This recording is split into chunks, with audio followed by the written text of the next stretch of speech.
kapan? Maksudnya gini, kadang-kadang soalnya orang suka bilang, alah kayak gini aja ke psikolog. Kayaknya lebay banget sih gitu. Berarti sebenarnya yang kita omongin ini kan masuk dalam kategori mental health. Bener gak sih Mas? Satu-satu, gak broadcast. Nah, ini apa ini?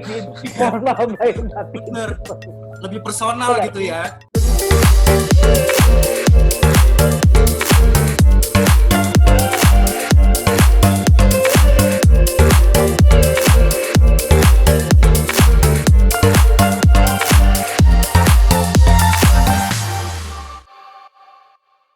Hai, selamat siang. Saya Tommy. Saya Riri. Apa kabar semua?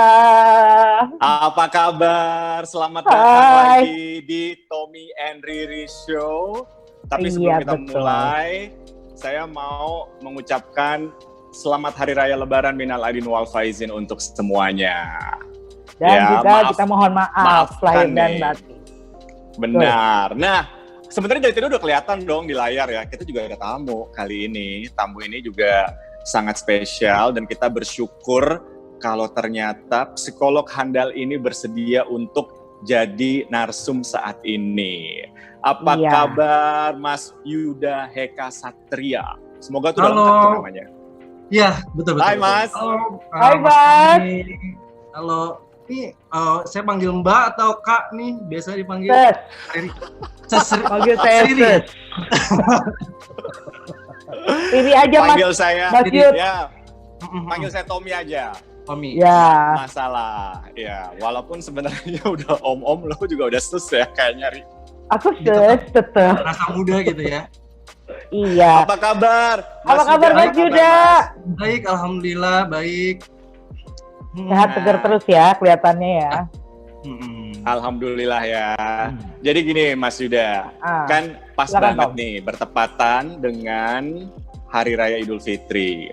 Semua orang memulai dari nol, semua orang memaafkan. Yang udah lewat ya udah. Tapi pada kenyataannya, jangan-jangan besok nih atau lusa teringat lagi kasus sebulan yang lalu, teringat diputusin pacar mungkin sebulan yang lalu nih, muncul lagi perasaan dendam, benci, kesel gitu ya. Karena ternyata memaafkan itu bukan hal yang semudah mengucapkannya. Maafin saya ya, gitu kan? Oke, gitu. Bener nggak? Tapi emang memaafkan itu memang sulit banget ya. Maksudnya, is it really that difficult for human to forgive? Kalau kita bilang apakah sulit atau tidak sulit itu kembali ke value-nya masing-masing ke individu. Karena kita bilang memaafkan itu semua itu kembali ke emosinya kita gitu. Seberapa besar itu berdampak ke emosi kita sehingga ibaratnya gini, ketika orang itu melakukan kesalahan kan ibaratnya ada kekecewaan yang kita miliki. Dan kemudian akhirnya buat hati kita tuh kayak terluka gitu. Nah, seberapa besar lukanya itu ya itu akan berdampak juga bagaimana cara kita memaafkannya juga gitu. Semakin besar rasa luka yang batin yang kita miliki bisa juga membuat kita semakin sulit untuk memaafkan orang lain gitu.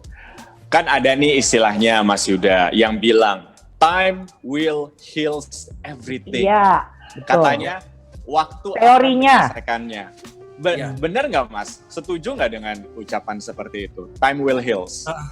Kalau aku sendiri nggak setuju ya gitu, karena sebenarnya ketika kita proses memaafkan itu bukan berarti kita kemudian lepaskan begitu aja, tapi harus ada proses kesadaran juga dari dalam diri kita bahwa oke, sekarang kita lagi dalam kondisi yang nggak baik-baik aja nih gitu, sehingga akhirnya kita harus mencoba suatu perbaikan di dalam diri kita cari resolusinya, apa yang harus kita lakukan kayak gitu, harus ada actionnya, bukan dengan cara kita lepasin aja gitu. Saya ngambil dua kata nih ya, kata. Yang pertama ada prosesnya, ada actionnya. Tadi kayaknya kamu mau ngomong prosesnya ya Ri ya. Sebenarnya proses atau actionnya sendiri seperti apa sih Mas Yuda kalau kita ngomongin ya harus berproses, tapi dia punya kayak semacam fase-fasenya gitu nggak, Mas? Atau tergantung besar kecilnya luka yang dihasilkan. Ya, bener gak? Karena ada juga tipikal orang yang batas toleransi pemaafannya itu juga rendah kan, karena ya orangnya tipikal yang take it easy aja gitu. Ya. Dan itu value-nya di kita kan gitu. Ketika itu sangat berdampak buat kita, maka yang harus kita lakukan pertama itu adalah kita harus aware sama diri kita. Pertama, kita harus tahu situasinya seperti apa sih, kayak gitu. Misalnya sih kayak tadi contohnya adalah kita tinggal diputusin pacar, padahal dihianati gitu ya, toh. Dihianati, diselingkuhi begitu. Selingkuhin. Lengkap tuh.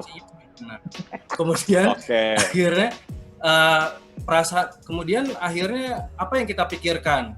Kita sudah berjuang buat dia, kemudian kita sudah investasi waktu, investasi hati kita juga buat dia gitu, dan akhirnya kita harus ibaratnya rugi kan gitu. Kita akhirnya harus mendapat sesuatu yang nggak kita inginkan. Kemudian akhirnya kita harus pahami apa yang kita rasakan gitu. Yang kita rasakan adalah kita kecewa, kita marah, kita sedih, dan itu adalah proses yang wajar sebenarnya. Rasa marah, rasa kecewa di awal itu adalah suatu hal yang wajar. Kita harus bisa menerima itu ya padanya gitu. Lalu kemudian apa yang bisa kita lakukan gitu? Yang bisa kita lakukan setelah kita pahami sikap kita seperti apa, kemudian kita harus pahami juga actionnya apa yang mau kita ambil. Actionnya adalah pertama, setelah kita aware dengan diri kita, yang kedua adalah kita harus pahami bahwa apa yang terjadi di dalam hidup kita itu pasti ada fasenya, ada senang, ada sedih gitu. Proses kekecewaan itu adalah satu hal yang sangat wajar, maka yang harus kita pikirkan, kita ambil nih apa pembelajaran yang bisa kita ambil dari peristiwa ini gitu, hingga kita akan lebih mudah untuk merilis perasaan. Memaafkan. Merilis perasaan itu. Mas, tadi kan bilangnya kita harus aware. Kan ada orang yang istilahnya in denial ya. Apakah maksudnya aware itu adalah kita mengakui bahwa iya memang saya ini sakit hati, iya memang saya ini kecewa, saya sedih, saya marah. Karena kan ada yang benci, gitu ya. Ada kan yang gini, enggak, saya nggak marah, saya nggak sedih, saya biasa aja. Atau itu kayak dipendam gitu kan?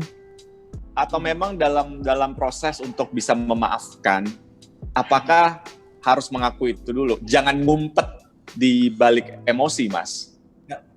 Ya, benar banget. Jadi dalam memaafkan itu kita harus jujur sama diri kita sendiri. Kita harus sayangi diri kita gitu. Semakin kita menolak, semakin besar juga itu akan datang ke kita gitu. Semakin besar rasa ketidaknyamanan itu datang. Jadi bagaimana ibaratnya kita mau move on, bagaimana cara kita mau masuk ke chapter yang baru kalau kita nggak mau ngelepasin chapter yang lama gitu. Jadi ya kita harus berani mengakui, kita harus bisa mau ngelepasin gitu sih. Itu kalau ngomongin soal memaafkan orang lain nih Mas Yuda ya. Tapi kalau misalnya kita balik lagi, tadi kan ada omongannya lagi juga bahwa sebenarnya yang harus dimulai adalah memaafkan diri sendiri dulu. Benar nggak? I forgive myself because I hate you so much. Misalnya kayak gitu. Saya harus maafin diri saya karena gue benci banget sama nih orang. Karena apa yang sudah dia lakukan ke kita gitu. Mungkin nggak kita maafin diri kita dulu, baru kita mungkin bisa maafin orang lain dan move on.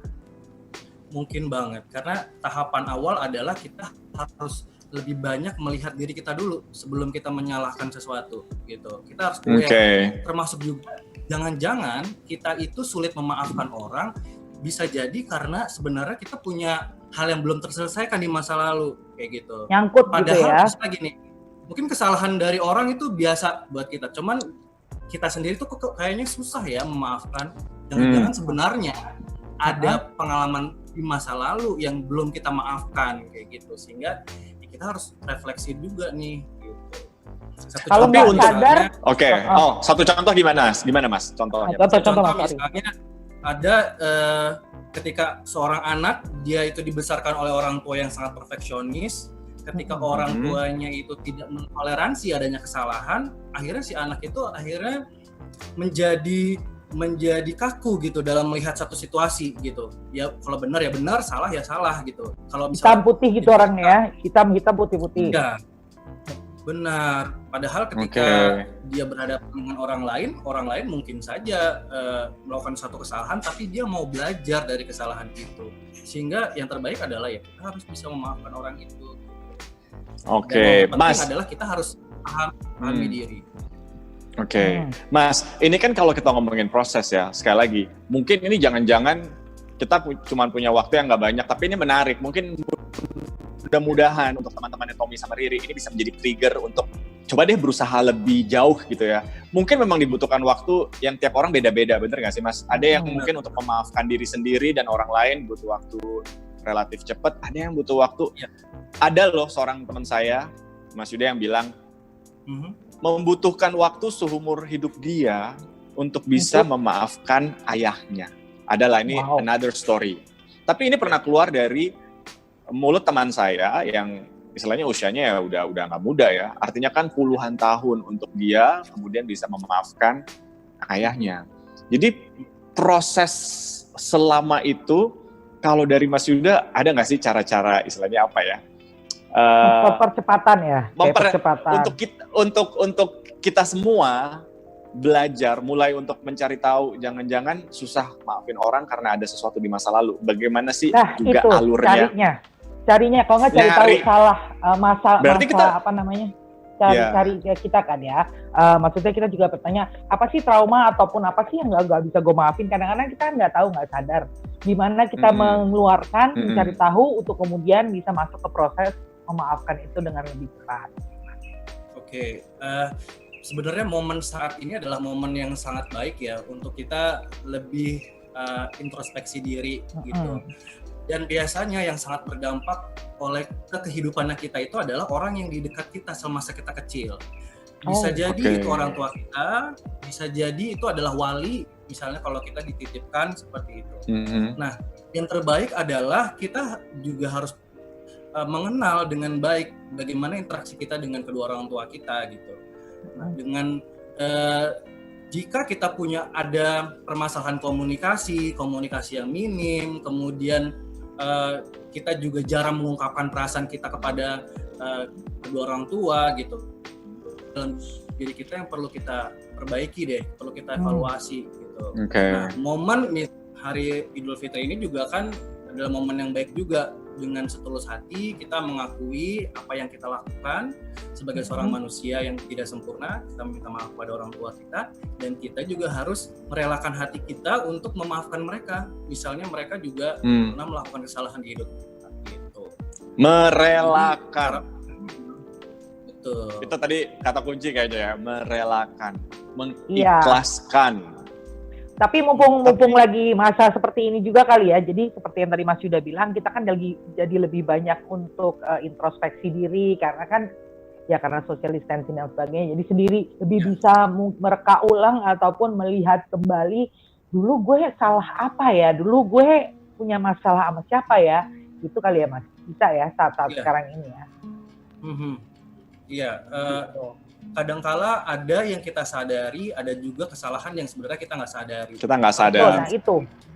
Ya, dengan simpel kita meminta maaf secara tulus, maksudnya ya atas apa yang kita sadari dan tidak disadari itu sebenarnya sudah merilis hal yang kita lupakan gitu. Sebenarnya. Nah, maafnya juga lebih intimate kali ya, Tom ya. Lebih intimate kayak gimana tuh? Satu-satu, nggak broadcast. Mohon maaf lahir batin. Lebih personal gitu ya. Lebih personal ya. Kayaknya memang yang kita bahas sih saat ini ya, mudah-mudahan buat teman-temannya Tommy sama Riri. Kenapa Tommy sama Riri memilih topik ini di saat Lebaran, kemudian mengundang Mas Yuda? Karena ini adalah momen yang spesial, dalam artian spesial tuh gini, sadar dong ya bahwa ini kita masih di tengah-tengah COVID-19 pandemic. Ya, betul. Di mana keintiman itu mulai menghilang, kita rely on technology kayak gitu. Dan kadang-kadang gini, ngobrol sama temen gitu ya, kadang-kadang mereka pun mengakui, kenapa ya Tom, sekarang ini kadang-kadang susah cari damai. Ada aja urusan di kantor, ada aja urusan di rumah. Kenapa susah banget to put things into senses? It's just things doesn't make sense kayak gitu. Nah, mungkin dengan kita bicara soal ini, kita bisa pelan-pelan tadi dimulai dengan mengakui, maybe we need to acknowledge the problem, bahwa kita sebenarnya lagi marah, kita sebenarnya lagi kecewa, kita sebenarnya nggak suka sama situasi, sama seseorang, dan kita harus mulai, itu PR-nya kita gitu loh, pelan-pelan kita selesaikan. Itu sebenarnya tujuannya. Tapi Mas Yuda, sekarang nih balik lagi ya, kan udahlah gampang ngomongnya gitu ya, gampang lah ngomongnya dibanding prakteknya. Tapi kalau pengalamannya Mas Yuda sendiri sebagai seorang psikolog, ada nggak sih timelinenya? Rata-rata tuh kita tuh bisa memaafkan atau kita bisa ada di fase, oke, urusan ini selesai, I forgive you. Kalau dari pengalaman Mas Yuda, ada timelinenya nggak yang bisa dibuat dalam satu rentang waktu, Mas? Kayak time frame gitu ya? Iya. Kembali lagi ke masing-masing personal sih. Idealnya ketika kita sudah sampai ke rumah, ini idealnya ya. Idealnya ketika kita sudah sampai di rumah, kita itu sebelum tidur tuh kita ada baiknya tuh merefleksikan apa yang terjadi saat ini. Ada kalanya kita tuh luput, kita juga melakukan kesalahan ke orang lain, dan lalu itu menjadi media kita untuk hari itu untuk maafkan diri kita gitu. Mungkin kita pernah berkata kasar juga gitu. Dan di sisi lagi pun ketika sebelum tidur, apapun yang terjadi dalam hidup kita coba untuk renungkan, maafkan apa yang terjadi, saya terima seperti itu, dan sudah kita setelah fase penerimaan itu, harapannya ketika besok pagi sudah bangun, kita sudah menjadi pribadi yang berbeda. Itu timelinenya idealnya sih seperti itu. Bisa jadi punya waktu yang cukup untuk hal tersebut, untuk kembali ke diri kita sendiri. Jadi nggak dibawa tidur gitu ya? Bagus. Masalah ataupun kesalahan ataupun emosi nggak dibawa tidur, nggak sampai 24 jam, alias nggak sampai untuk besok, gitu ya Mas ya? Jadi hari ini selesai. Iya, apalagi orang yang ada di sekitar kita gitu, entah mungkin pasangan atau warga yang di sana gitu. Jangan sampai karena tidur. Nah, karena kan yang kasihan sebenarnya gini, kadang-kadang kita punya masalah emosi ya, marahnya, dendamnya, nggak sukanya sama seseorang di luar sana. Tapi karena perasaan yang memang belum selesai ini, kita jadi kayak gampang marah sama orang-orang di sekitar kita. Mungkin yang kena itu mungkin pasangan, suami, istri, orang tua. Pokoknya tiba-tiba nyolot aja bawah. Iya. Kasihan orang di sekitar kita. Iya. Kayak nggak ada, ya kan? Kayaknya bawaannya nyolot aja kayak gitu. Tapi kayaknya ini sesuatu yang menarik ya. Dan bisa dilakukan. Harusnya kalau tiap malam mau tidur menjelang istirahat, mungkin kita pikir lagi what's going on today. Karena bener loh, kadang-kadang juga kalau saya ya, kadang-kadang suka mikir, kenapa juga ya ngomong kayak tadi ya. Mungkin awalnya kita nggak sadar, kenapa orang itu kok kayaknya kesel. Tapi setelah kita runut ya, apa tuh istilahnya? Setelah kita runtutkan, runut. Ya kata runutkan, kemudian kita sadar, oh iya, kenapa juga ya saya ngomong kayak gitu? Karena kayaknya itu kurang pantas gitu. Itu tuh kadang-kadang memang sadarnya belakangan ya nggak sih Mas Yuda? Kadang-kadang kita manusia, kita lakukan, kita ucapkan, kemudian sadarnya belakangan kalau ternyata itu harusnya nggak perlu sampai di sana. Dan mungkin disitulah kita sadar, okay, I forgive myself for saying that. Tapi ya mungkin besok ya harus minta maaf sama orangnya. Kalau dimaafin ya. Kalau misalnya gini, kita lagi ributnya sama pasangan nih justru, terus habis itu begitu sepanjang hari itu marah-marah sama tukang parkir, sama siapalah pokoknya yang kita nggak kenal sebenarnya. Tapi habis itu kan kebawa begitu malam, iya aku ngapain marah-marah sama gue nggak kenal siapa tukang ojek kayak gitu-gitu ya. Nah itu berarti yang harus kita lakukan selain memaafkan diri kita sih, gimana kita minta maaf sama orang yang nggak kita kenal tadi tuh Mas. Tapi kita sadar kok, ngapain gue marah-marah ya gitu. Oke. Gue sih telepon. Kok akrab ya? Sebenarnya yang bisa kita lakukan adalah kita kemudian merubah modifikasi perilaku kita gitu. Oke, kita melakukan satu kesalahan ke orang tersebut. Selama orang tersebut masih bisa kita hadapi, ya lakukan, kita minta maaf gitu. Tapi kalau itu hal yang tidak memungkinkan, kita rubah perilaku kita menjadi perilaku yang menenangkan diri. Misalnya, oke, kita berbuat baik deh ke orang lain dengan niat adalah menurunkan atau melepas emosi negatif yang kita punya. Atau kayak bayar utang kemarin gitu ya Mas ya? Ya, bisa juga seperti itu. Karena pada dasarnya bayar utang. Karena pada dasarnya kita itu semua itu memiliki emosi beragam ya. Emosi positif, emosi negatif. Jadi ada namanya cup of emotion. Ketika emosi itu terus kita simpan di dalam cup tersebut, emosi-emosi negatif kita simpan tanpa kita rilis dengan cara-cara yang tadi, itu pada akhirnya akan berdampak ke kondisi mental kita dan kondisi fisik kita gitu. Jadi kalau misalnya kita kondisi fisiknya mudah menurun, bisa jadi sebenarnya ada permasalahan secara emosi. Berarti sebenarnya yang kita omongin ini kan masuk dalam kategori mental health. Bener nggak sih Mas? Dan artinya kalau mental health ini tidak terurus dengan baik, nggak kaget juga kalau ternyata fisik kita juga kena. Mungkin itu yang dibilang ya, makanya harus sering-sering, udahlah nggak usah nyimpen dendam, nggak bisa tidur sakit badannya, kayak gitu nggak sih Mas? Iya, kalau kita sih nggak ingat, bawaannya lupa. Nah orang kan yang kena imbas dari kita mungkin jadi sebel atau ada dendam atau benci gitu. Nah itu yang harus kita minta maaf sih sebenarnya yang namanya. Iya. Mas, di mana? Oke, maaf Mas, tadi Mas mau bilang sesuatu? Oke, selain sebenarnya kita aware sama diri kita sendiri, kita juga punya empati orang lain gitu. Ketika orang lain melakukan kesalahan,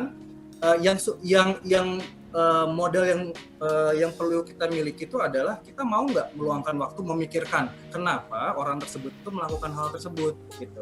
Itu yang jarang orang punya gitu. Ketika kita paham, misalnya atasan kita marah-marahin kita, padahal kita nggak salah gitu. Nah, padahal kita nggak salah. Tapi ketika kita punya kemauan untuk memikirkan apa atasan kita, situasi yang terjadi, ternyata atasan saya marah-marah ke kita tuh bukan karena kita yang salah atau keliru, tapi bisa jadi karena keluarganya gitu. Sehingga kita kan rilis emosi kita gitu. Ini aja deh. Dan itu memang dibutuhkan ini ya, Mas ya. Itu dibutuhkan apa ya istilahnya, kitanya sendiri kalau bisa jangan egois. Jangan begitu ada, artinya gini, begitu ada suatu kejadian di mana kita juga mungkin di saat itu kita marah, kita kesel, mungkin kita jangan langsung bereaksi kali ya.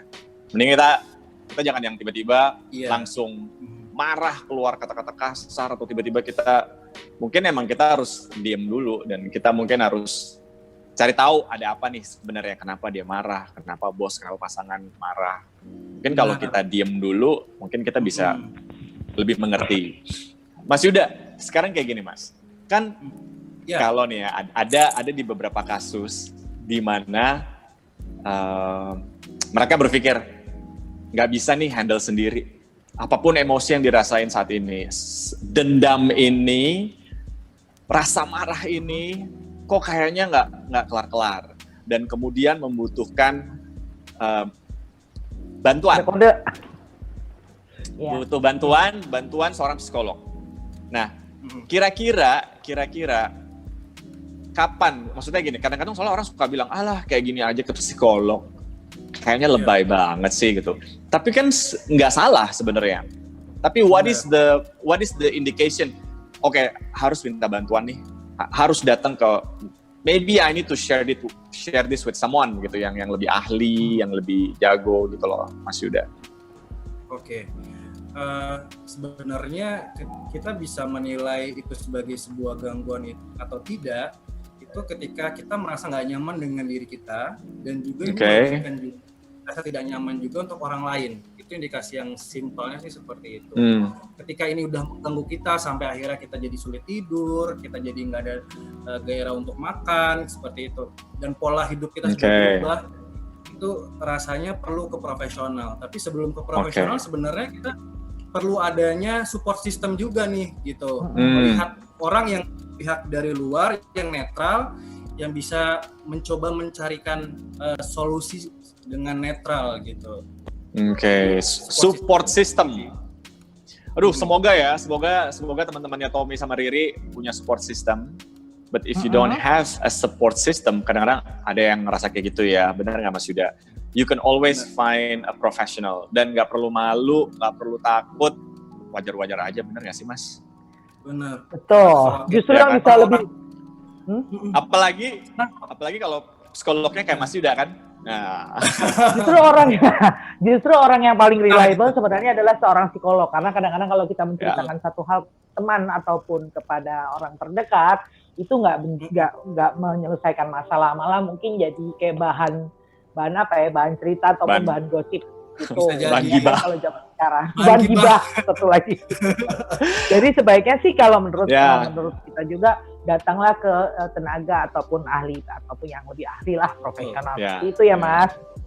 Atau kalau misalnya dari Mas Yuda sebelum kita selesai nih, ada kalimat ataupun ada kata-kata nggak yang bisa bikin kita pada saat kita juga sedang marah ataupun sedang mau memaafkan diri sendiri nih, ada mantra ataupun kalimat khusus nggak yang bisa kita terapkan? Ya simple aja gitu. Kita terapkan untuk diri kita sendiri. Betul banget. Jadi ada satu mantra itu namanya Ho'oponopono. Kalau kita pernah dengar, itu adalah mantra terapi penyembuhan untuk diri sendiri. Itu dulu mantranya itu di berbentuk afirmasi positif sebenarnya. Ada afirmasi positif. Afirmasi. Iya. Saya menyesal. Kemudian maafkan saya mencintaimu, dan terima kasih. Nah, saya menyesal. Ya. Maafkan saya. Maafkan saya. Terima kasih. Terima kasih. Saya mencintaimu. Itu adalah ngomong pada diri sendiri dulu ya Mas ya. Diri sendiri. Ya. Bisa untuk sambil ngaca kali ya. Orang lain juga bisa. Gitu. Ya. I'm so going to do that. Yes, thank you. Segera melakukannya. Di depan kaca yang besar. Iya. Mas Yuda, terima kasih banyak ya. Mas Yuda, terima kasih ya. Untuk waktunya. Seger loh langsung. Makasih Mas Yuda. Seger loh. Dan untuk teman-temannya Tommy sama Riri, semoga setelah nonton show ini berusaha untuk memperbaiki, dicoba lah supaya rasa dendam, rasa marah, rasa nggak enak yang mengganggu itu bisa pelan-pelan mulai dihilangkan. Ya. Nanti semoga kita kasih. Bermanfaat. Nanti kita tulis Tom mantra yang tadi dari Mas Yuda, kita akan tulis di description ya. Jangan lupa, pokoknya benar, jangan lupa teman-teman untuk terus nonton Tommy and Riri Show. Jangan lupa untuk subscribe, like, jangan lupa untuk share. Di-share juga boleh. Main juga ke Instagramnya Mas Yuda. Pokoknya di Instagramnya pun bisa dilihat beberapa hal. Mereka kalau nggak salah Mas punya program-program positive talks juga di sana ya.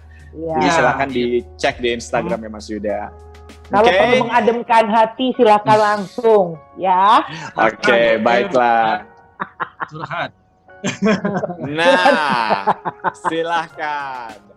Thank kalau you gitu ya. sampai di sini dulu Tommy and Riri Show-nya. Terima kasih sekali lagi Mas Yuda. Sampai ketemu lagi ya Mas ya. Sampai ketemu. Minal aidin wal faizin. Serio, minal aidin wal faizin. Mohon maaf lahir batin.